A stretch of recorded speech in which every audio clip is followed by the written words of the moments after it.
If you receive Social Security, you have probably already heard the number 2.8%. That is the official cost of living adjustment for 2026, announced by the Social Security Administration. For the average retiree, that works out to about $56 more per month. Sounds good, right? Here is the problem. For millions of retirees, that $56 is going to feel a lot smaller than it sounds. And in some cases, it might barely show up at all. Today, I am going to walk you through exactly what this COLA means for your check, why Medicare is about to take a bite out of it, and what the numbers tell us about where things are heading. Let's get into it. Every year, the Social Security Administration looks at inflation data, specifically something called the CPI W, which tracks prices for everyday goods and services. Based on that data, they announce a cost of living adjustment, or COLA, for the following year. For 2026, that adjustment is 2.8%.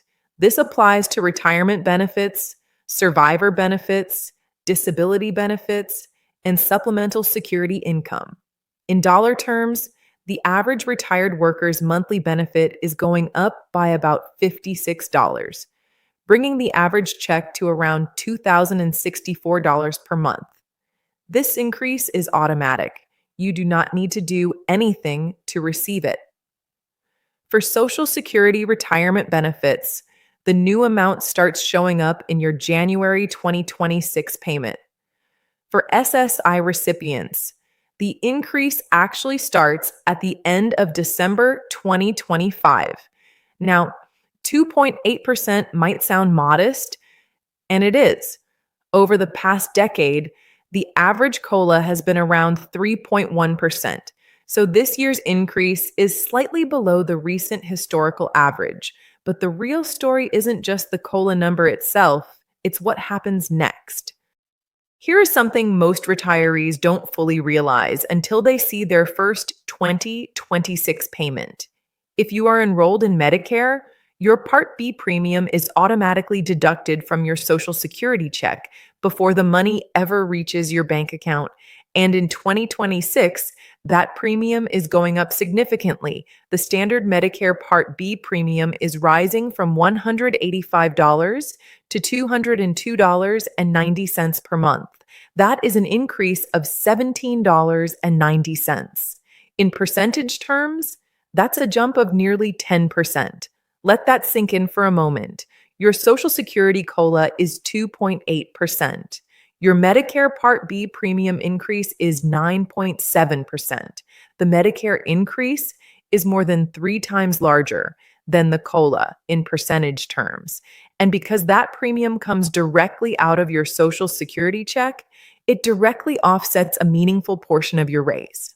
Specifically, that $17.90 increase in Part B eats up roughly 1/3 of the average $56 COLA increase. But that is not the whole story either. The Medicare Part B annual deductible is also increasing from $257 to $283. That's an additional $26 per year in out-of-pocket costs before Medicare starts covering certain services. And costs associated with Medicare Part A, which covers hospital stays, are increasing as well. So let's put this together and look at the real numbers. The average retiree gets a $56 increase from the 2026 COLA.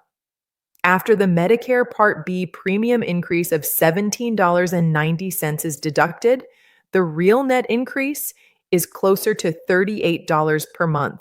That's the number that actually matters. $38 a month is about $456 over the full year. For some retirees, particularly those on a fixed income with rising housing and grocery costs, that $38 may not feel like much of an increase at all. In fact, according to research from the Motley Fool, a majority of retirees, 54%, said they don't believe a 2.8% COLA will be enough to keep up with their expenses in 2026, and 68% said the raise would provide little to no real help with their essential costs. Now, I want to be clear about something important. There is a protection built into the system called the hold harmless provision. This rule says that an increase in Medicare Part B premiums can never reduce your Social Security check below what it was the previous year. So your check will not go down because of the Medicare increase. But it does mean that for many retirees, the COLA increase is substantially absorbed by rising Medicare costs rather than translating into meaningfully more spending power. Here's something worth understanding about the bigger picture. The 2026 COLA of 2.8% continues a pattern.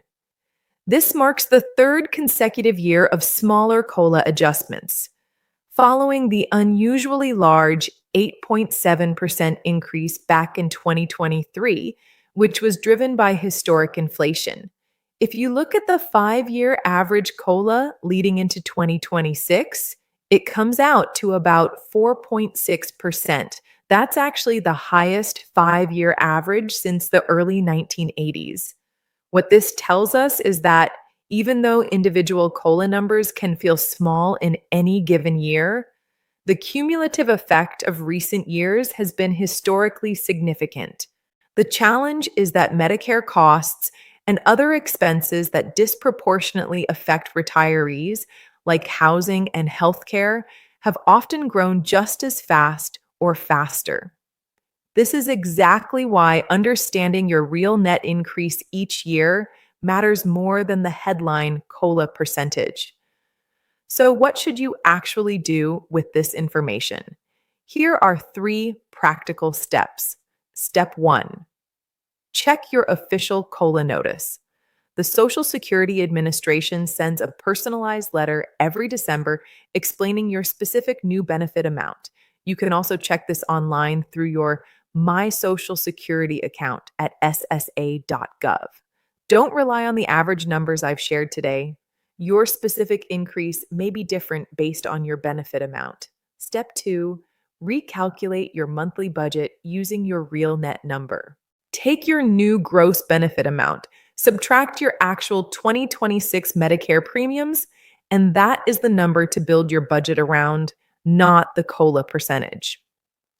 Step 3, look at where rising costs are hitting you the hardest. For most retirees, healthcare and housing are the 2 categories rising faster than the COLA. If those are significant parts of your budget, it may be worth revisiting your overall financial plan, including whether any of your other income sources or investments need adjustment. The COLA is not something you need to apply for, and you cannot change how it's calculated. But understanding exactly what it means for your real spending power is something you can control, and that's the goal here at RetireSafe Guide, every single week. If this video helped you understand your 2026 benefits a little better, please share it with someone who receives Social Security. A lot of people are going to be confused when they see their January payment, and a little context goes a long way. Subscribe if you haven't already, and I will see you in the next video. Stay safe and stay protected.